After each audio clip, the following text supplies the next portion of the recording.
नमस्कार दोस्तों, इस डिस्कशन में हम 30 अप्रैल 2021 के मोस्ट इंपोर्टेंट करंट अफेयर को कवर करेंगे और इस डिस्कशन की जो पीडीएफ है वो पीडीएफ आप टेलीग्राम चैनल से डाउनलोड कर लीजिएगा।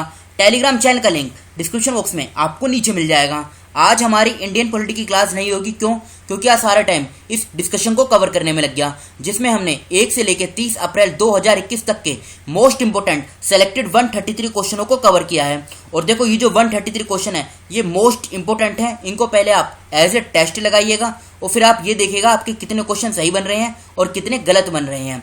आप कुछ भी करके इन 133 क्वेश्चनों को अच्छे से कवर कर लीजिएगा। अगर आपने इन क्वेश्चनों को कवर कर लिया तो आपका जो अप्रैल महीने का पूरा करंट अफेयर है ये कंप्लीट हो जाएगा। फिर आपको कहीं और से पढ़ने की जरूरत नहीं है और इस वीडियो के अपलोड होने के कुछ ही देर बाद इस वीडियो को अपलोड कर दिया जाएगा। तो चलो अब आज की क्लास को हम स्टार्ट करते हैं। सबसे पहली न्यूज़ क्या है? पहली न्यूज़ है करनाल जिला प्रशासन ने एक अनूठी ऑक्सीजन ऑन व्हील्स पहल शुरू की है। अब ये है क्या, इसको समझते हैं। देखो, हरियाणा के अंदर एक डिस्ट्रिक्ट है करनाल और इसी का जो जिला प्रशासन है इसने इस पहल को लॉन्च किया है। नाम क्या है? Oxygen on wheels. इसमें होगा क्या, गवर्नमेंट और प्राइवेट जो हॉस्पिटल है जहां पर ऑक्सीजन की कमी है उसको पूरा किया जाएगा। और देखो, इस प्रकार की है ये। इसमें एक बार में 100 ऑक्सीजन सिलेंडरों को लोड कर दिया जाएगा और जहां पर इनकी अर्जेंट होगी वहां पर इनको सप्लाई किया जाएगा। तो ये पूरी न्यूज़ है। अब लगाते हैं क्वेश्चन। इसके ऊपर क्वेश्चन किस प्रकार का बन सकता है? किस शहर के जिला प्रशासन ने एक अनूठी ऑक्सीजन ऑन व्हील्स पहल शुरू की है? तो ये किसने शुरू की है? ये की है करनाल का जो जिला प्रशासन है इसने। तो फर्स्ट क्वेश्चन का बी आंसर सही है, करनाल जिला प्रशासन। अब चलते हैं अगली न्यूज़ के बारे में। SII ने कोविशील्ड टीके की कीमत कम की है। अब देखो, ये जो कीमत कम की है ये हमारे लिए इंपॉर्टेंट नहीं है। इंपॉर्टेंट क्या है? ये SII। ये है क्या, इसके बारे में समझते हैं। इसका पूरा नाम क्या है? पूरा नाम है सीरम इंस्टीट्यूट ऑफ इंडिया। ये है क्या? ये इंडियन बायोटेक्नोलॉजी और फार्मास्यूटिकल कंपनी है। ये वर्ल्ड की लार्जेस्ट वैक्सीन मैन्युफैक्चरिंग यूनिट है। इसकी स्थापना कब हुई थी? तो स्थापना हुई थी 1966 में। इसके अगर हम फाउंडर की बात करें, फाउंडर कौन है? Cyrus S Poonawalla. हेडक्वार्टर कहाँ पर है? तो ये महाराष्ट्र के पुणे में है। क्वेश्चन यहाँ से उठेगा कि SII का मुख्यालय कहाँ पर है? तो ये महाराष्ट्र के पुणे में है। चेयरमैन, CEO और प्रेसिडेंट ये एक ही हैं। नाम क्या है? आधार पूनावाला। अभी रिसेंटली दिल्ली हाई कोर्ट का एक एग्जाम हुआ था, वहां पर यह क्वेश्चन पूछा गया था कि प्रेजेंट टाइम में SII के चेयरमैन कौन है? तो ऑप्शन में था आधार पूनावाला और वही उस क्वेश्चन का सही आंसर था। तो ये पूरी न्यूज़ थी। अब इसके ऊपर क्वेश्चन लगाते हैं। सीरम इंस्टीट्यूट ऑफ इंडिया की स्थापना कब हुई थी? तो देखो, अभी हमने इसको डिटेल से पढ़ा है। कब हुई थी? 1966 में। तो सेकंड क्वेश्चन का बी ऑप्शन सही है, 1966। अब बढ़ते हैं अगली न्यूज़ की तरफ।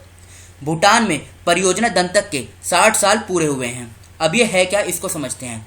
देखो, ये जो दंतक प्रोजेक्ट है इसको स्टार्ट कब किया गया था? स्टार्ट किया गया था अप्रैल 1961 में।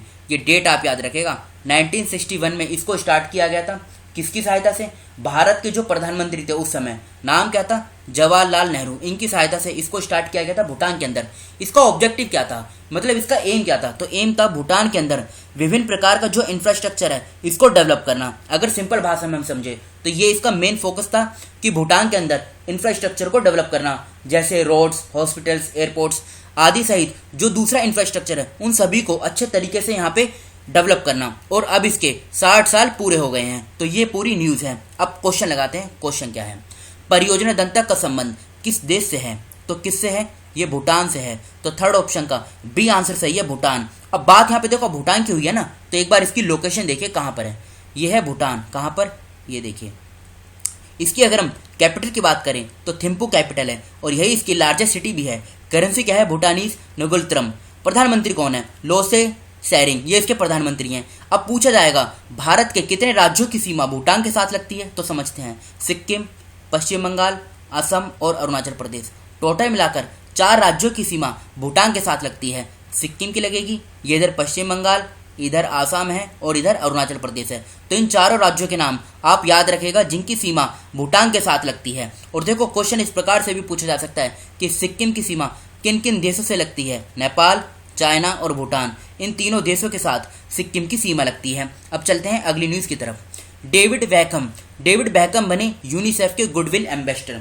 ये है कौन? सबसे पहले इनके बारे में जान लेते हैं। देखो, ये तस्वीर देख रहे हैं आप, यही है डेविड बैकहम। ये इंग्लैंड से हैं। ये इंग्लैंड के फुटबॉलर हैं। सबसे पहले तो ये जान लीजिए आप। अब ये किसके एम्बेसडर बने हैं? यूनिसेफ के गुडविल एम्बेसडर बने हैं। देखो, एक वैक्सीनेशन वीक बनाया जा रहा है कब से लेके कब तक? 23 अप्रैल से लेके 30 अप्रैल 2021 तक। नाम क्या है? Vaccine week. अब इसमें ये लोगों को प्रोत्साहित करेंगे कि वो ज़्यादा से ज़्यादा टीकाकरण कर सकें। अब बात कर लेते हैं यूनिसेफ के बारे में। यूनिसेफ पूरा नाम क्या है? United Nations Children's Fund. इसकी स्थापना कब हुई थी? तो स्थापना हुई थी 11 दिसंबर 1946 में।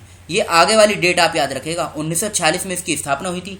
मुख्यालय कहाँ पर है? न्यूयॉर्क, जो अमेरिका के अंदर है, यहाँ पर इसका मुख्यालय है। इसके हेड भी पूछे जा सकते हैं। हेड कौन है? हेड है हेनरिटा H4, लिख देता हूँ HENRIETTA, हेनरिटा H4 FORE। तो समझ गए ना, ये पूरी बात हमने यूनिसेफ के बारे में की। अब क्वेश्चन लगाते हैं। क्वेश्चन क्या है? डेविड बैकहम किसके गुडविल एम्बेसडर बने हैं? तो ये किसके बने हैं? ये बने हैं यूनिसेफ के।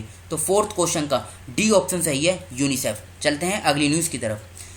CGGI ये है क्या? Chandler good government index. इसमें भारत को 49वें स्थान पर रखा गया है। ये न्यूज़ है। अब समझते हैं। देखो, अभी recently Chandler good government index 2021 जारी किया गया। अब ये पब्लिश किसके द्वारा किया जाता है? तो सिंगापुर का एक इंस्टीट्यूट है। नाम क्या है? Chandler institute of governance. फिर से बोलता हूँ, चैंडलर इंस्टीट्यूट ऑफ गवर्नेंस। ये सिंगापुर का इंस्टीट्यूट है जिसके द्वारा इस रिपोर्ट को जारी किया गया है।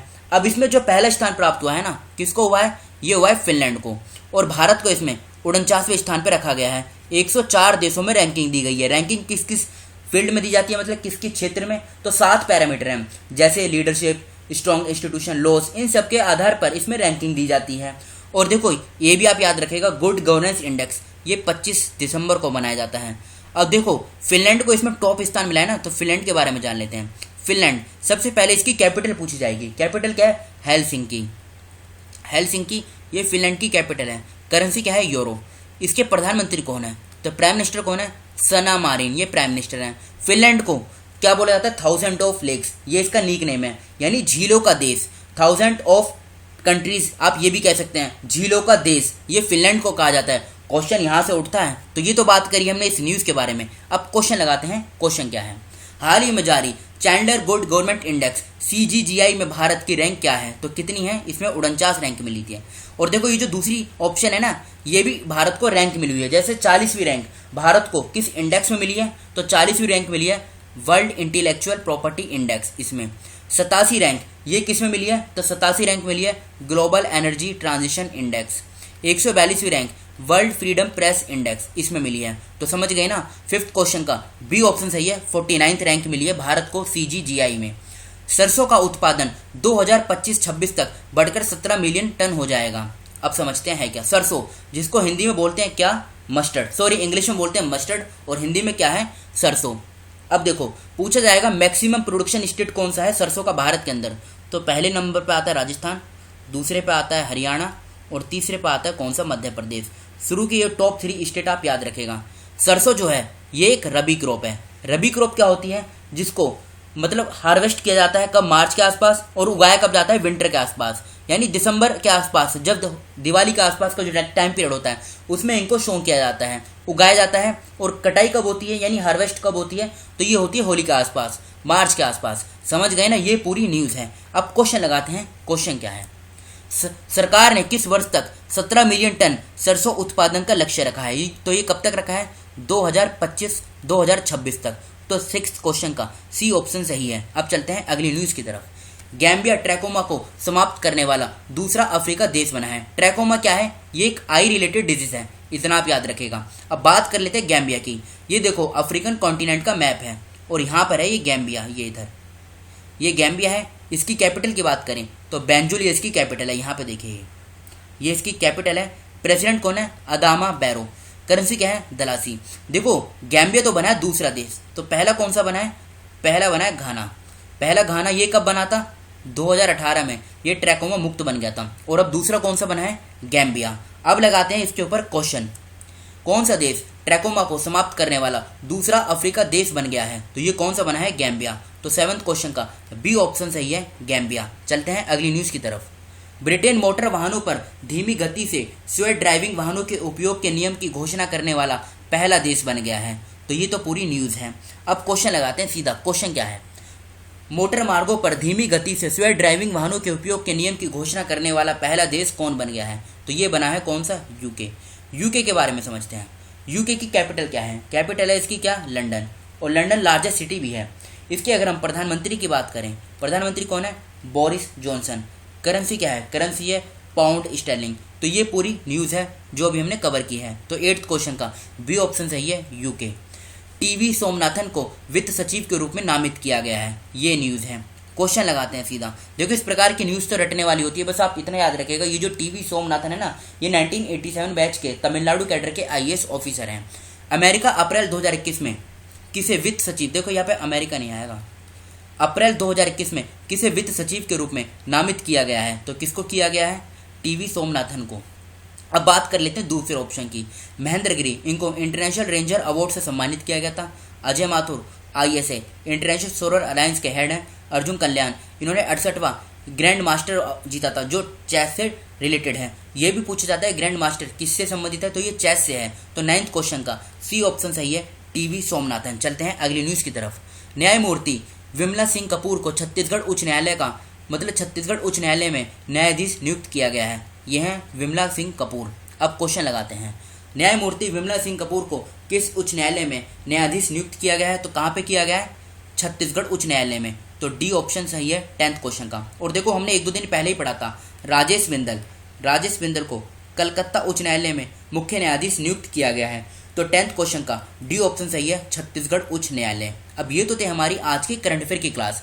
कल के क्वेश्चन जो आपसे पूछे गए थे, किस राज्य सरकार ने कोविड आपातकालीन ऋण योजना शुरू की है? तो हरियाणा सही आंसर है। कौन सा देश भारत में अपने दूतावास को कोविड-19 टीके भेजेगा? तो पोलैंड सही आंसर है। न्यायमूर्ति राजेश बिंदल को किस उच्च न्यायालय का मुख्य न्यायाधीश नियुक्त किया गया है? कलकत्ता उच्च न्यायालय। इसको तो हमने अभी इसी डिस्कशन में कवर भी किया है। किस देश ने अपने स्कूल के पाठ्यक्रम में महाभारत और रामायण को शामिल किया है? तो ये सऊदी अरब है। किस राज्य की पुलिस ने अपने कर्मियों के लिए राज्य भर में कोविड-19 देखभाल केंद्र स्थापित करने का निर्णय लिया है? तो हरियाणा सही आंसर है। विश्व युवा मुक्केबाजी चैंपियनशिप में भारतीय महिला मुक्केबाजों ने किल्स पोलैंड, देखो ये शहर पूछा जा सकता है, किल्स कहाँ पर है? ये पोलैंड में है। पोलैंड में कितने स्वर्ण पदक के राज्य इतिहास रचा है, मतलब कितने स्वर्ण पदक जीतकर राज्य इतिहास रचा है? तो 7 स्वर्ण पदक यानी गोल्ड मेडल को जीत के इतिहास रचा है। ये तो थे हमारे कल के क्वेश्चन। अब आज के क्वेश्चन जिनका आंसर आपको बताना है। सिप्री की रिपोर्ट के अनुसार 2020 में सर्वाधिक सैन्य खर्च करने वाले देशों की सूची में भारत किस स्थान पे है? नीति घाटी किस राज्य में स्थित है? अप्रैल 2021 में मनोज दास का निधन हो गया, वह किस क्षेत्र से संबंधित थे? अप्रैल 2021 में निम्न में से किस बैंक ने वित्त वर्ष 2022 के लिए अपने भारत के विकास के उन्नयन को 8% से बढ़ाकर 11% कर दिया है? निम्नलिखित में से किसने the living mountain A fable for over times पुस्तक लिखी है? टेनिस टूर्नामेंट बार्सिलोना ओपन 2021 का जो एकल स्पर्धा खिताब है ये किसने जीता है? तो इन 6 क्वेश्चनों का आंसर आपको कमेंट बॉक्स में खुद से बताना है। तो फिलहाल इस डिस्कशन को हम यहीं पे रोकते हैं। Thank you.